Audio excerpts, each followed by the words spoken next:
Hi, I'm Kev from Sensei.com. Don't forget, smash the like button, give us a comment down below. With me, as usual, the Chris.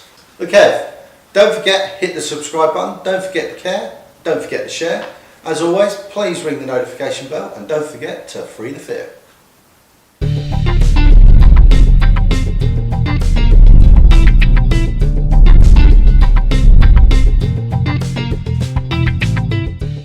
On this video, we're going to look at the top 10 attacks. We've gone on to number 6 now, which is, Chris? This will be either a bottle or a heavy ashtray or maybe even a brick coming down. It's a downward strike going for the top of the head. With this attack, we're looking for a downward strike with an object. So it wouldn't be Callum striking me in the head with his hand.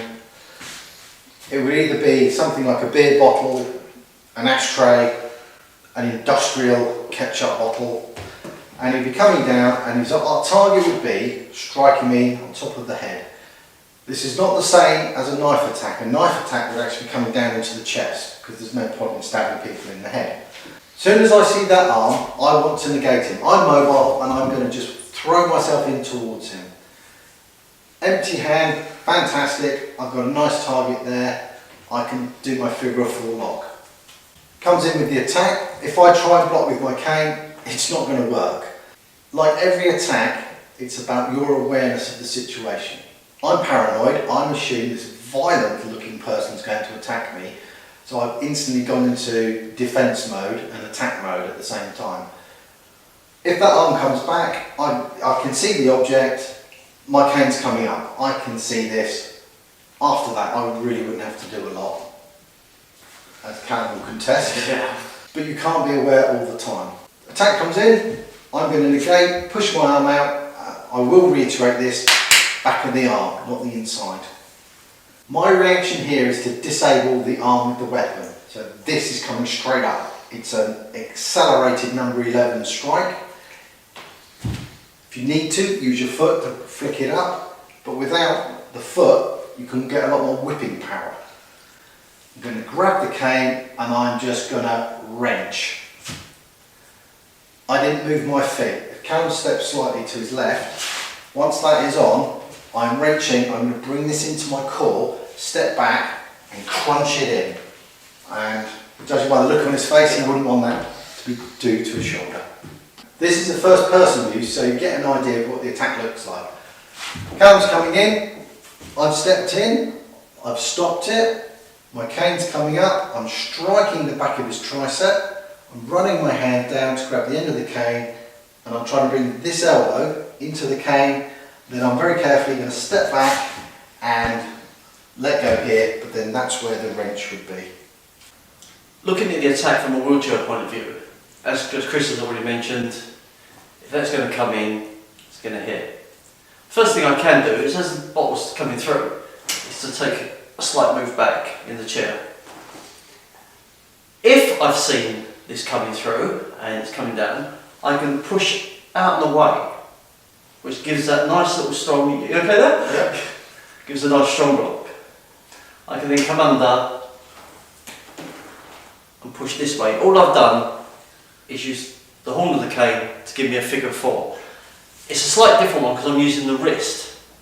If I've got the free hand, and the hand obviously moves fast, I've got that strike up, grab the cane, and I'm now using the elbow, and the back of my hand is using against Chris's wrist to come through.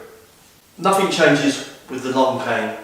Comes through, I'm meeting again, I can come over and just use the whole of the cane this time. The crook and the horn has come around the back of his bicep, there's on the wrist, and I can just pull push, complete control. If the cane obviously can be a little bit slow because it's heavier, I've got that, it comes down, smashes up again, grab through, and the same principle. Back of the hands is doing the blocking, grabbing, elbow and wrist to bring through. As the attack comes in, I'm going to lean back, and as you can see the bottle just goes straight past. With the half cane, up from there, going to roll over, I'm going to try and hook it on the bicep here. So I've got the wrist, the bicep and the shoulder, and it's just going to be a pull, push and through. Using the long cane, if I come through, I've got the chance to give a nice bracing block, but again, that's timing. So the free hand's coming up, big smash, going to grab there, and I'm just on the elbow joint, and I've got the wrist locked in, and I'm just pulling towards me. 2 cane position, I've got a little bit of distance. If I see it start to come, I'm making a tripod with my left hand, 2 feet, got a nice bit of distance. If it's come through, and I've actually seen it, I can do the fan block, aiming for either the elbow or the forearm. So you get the first strike there, the force of movement takes it there, and then you just strike as you're dragging through on the way back.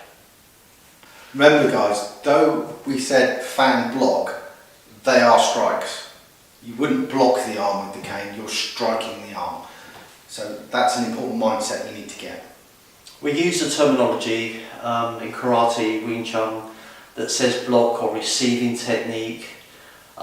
We just use it as a word for convenience. You can see from this distance that I'm a lot taller than Chris now. The bottle's coming in, I'm stepping back. I've got the 2 feet and the cane as my tripod. I see the bottle come, the cane's coming up, smashing around, striking and dragging. Okay. The first technique we showed was an offensive retaliation. This is a defensive distancing move. But rather than stepping in this time, as Callum comes through, I'm still covering myself. I've stepped away, I've taken my cane and I'm driving it in. Once I'm here, I will then begin to do pushing down, up and corkscrewing in to make sure I've got plenty of room. As you can see, Callum's coming in, I'm stepping back and covering, my cane has come up and I'm driving in. I'm aiming for this point here, it's convenient for me. The sternum, just below. As I'm pushing away, I'm going to go down, up and twist. And I've got lots of room to play with now. The points I'll be aiming for will be the throat, the shoulder, sternum, solar plexus, top of the bladder, left and right side of the hip, suprapubis. I'll be doing that with my cane. The attack's coming through, the block's coming through, the cane into a balance point or a pressure point and just throwing away. Just to give you that distance that I can then regroup, decide what I'm going to do next. Same principle, got the full cane, it's heavier, it takes a lot more distance to come through, so they'll come up together. I'm hitting the chair, but if he moves forward, he's empowered himself. But I've got greater distance to push away now. From the low position, I've met, I've come in. I have the shoulder, which is a great position. Sternum, which gives a lot of pain. The throat, very uncomfortable. Try and walk in, Chris. Yeah, very uncomfortable. Abdomen. Top of the bladder, it's around about there. 2 balance points, one there, one there. And this bit here, which is just below the belly button, is the suprapubis, and it is very, very, very painful, as you can see by Chris moving back very fast. Principle is exactly the same with the large cane. I am going to get so much more distance. 2 cane, I've got a bit more distance to walk back, so if Chris goes through the swing, he's nice and missing. Tripod, cane's coming up. Now I hit his tummy there, so I wouldn't reposition, I'll just go for whatever's been presented to me and push away through. Chris is stepping forward, I'm taking a step back, tripod, cane's coming up, exactly the same points, but I've got greater distance than when I'm in my wheelchair. Right guys, this is normally where we end the video and that great little title screen with Callum's done for us comes up, but we're thinking of doing Patreon. So what we'll have is bonus and extended footage, possibly some bloopers of Kev making mistakes, because I don't make mistakes. Often. So check it out. So let us know in the comment section if you're interested in Patreon. Again, with just as little thought, just trying to get some money for the channel. Yeah, it's just an idea. Let us know if you think it's a good idea and it'll work or not. We've done offensive and defensive attacking. We're now going to do offline. As before, it's all about your awareness. Callum's coming in. I'm moving. I've just shifted my weight slightly. I'm still covering, but my cane now is going to swing. The distance is too short for a decent poke. What I want to do is swing my cane round and I'm going to hit, ideally, the leg rather than the ribs. From there, you can then create distance as before. What if your cane's in your left hand? I'm going to step to the opposite side. My cover is going to be awkward. So rather than stepping close in, I'll be stepping back and away and swinging the cane through. And then striking through. So changing your hand will change your dynamic. It's important to practice on both sides. From this perspective, Callum's coming in, I've moved my feet. It's a very short step. Simultaneously, my arms come up, using the back of my arm to block, and my canes come up. I can push away with this arm as I'm striking down here. It's not a complicated technique, but it's an effective technique. A little bit faster, everything happens at the same time. If it's left-handed, my feet's going to go the other way. This will come up as an afterthought, because if I try and block it as he's coming through, it's going to tangle me up. Then the strike comes in from there. So with this piece, I'm only going to move my feet. So that's come in, that's my feet. It's just this very short step. I've moved to the side. I'm going to the left-hand side. I'm moving this way. If I want to move to my left, with my left foot, my right foot is the one that pushes it away. I'm not stepping with my left, I'm pushing with my right. And that will get me there in a much more effective motion. In the wheelchair, if my brakes are off and the attack's coming through, I can move to get offline. The boss will go past, in with the cane to strike away. As before, it's not just a one strike, do the three. Brakes are on now, so if Chris comes through, I'm not going to move offline. If you've got mobility in the chair, as in you can move your core and you can lean, then you have the potential as it comes through is to move through. Now the strike's going to be different because my hand's in this position. It's a crook strike, which will then be into the drag strike, which will then be into another strike while I've got control of the hand. With the full cane, principle is exactly the same. Trying to move offline, I could strike in this way, I can come back and drag across here into the final strike. With my canes here, then obviously the crook strike is going to come up, strike the groin, strike the head again. With the brakes off, as the attack comes through, I'm going to look down, brakes are off, grab the wheel, and all I'm doing is turning the wheel back to this position. When I look back up at Chris, you can see a nice bit of distance.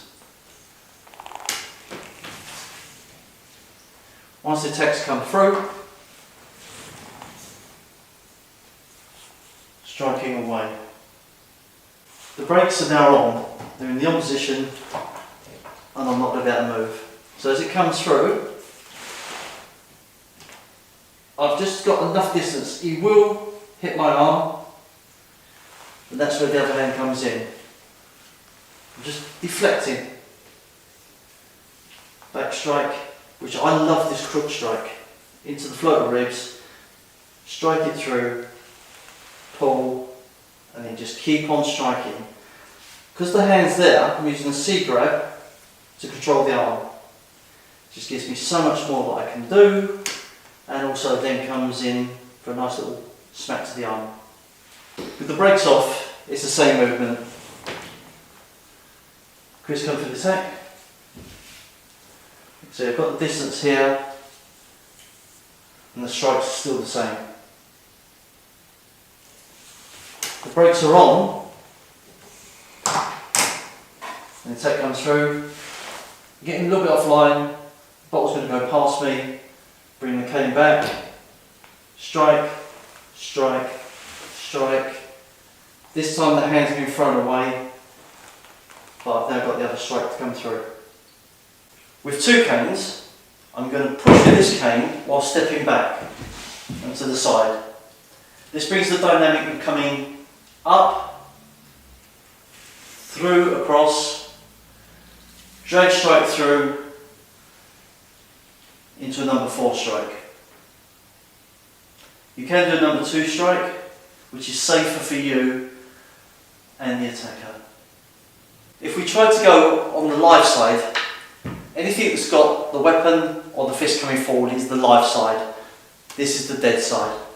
So if I'm going to try and do it this way, I'm going to push with this cane and force myself through. As you can see, I'm well out of the space now.